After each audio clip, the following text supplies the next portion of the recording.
How to print Waybill Shopee. Hello everyone. In this video, we will see how to print Waybill Shopee.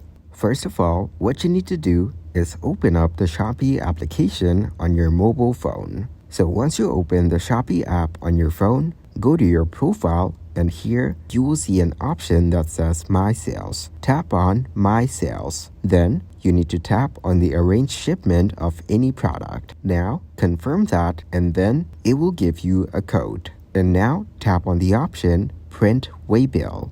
You have to wait a moment and a print of the Waybill will be in your hands. So that is exactly how to make a Waybill in Shopee. If you found this video helpful, you can thank me with a like and subscribe to the channel. See you in another video.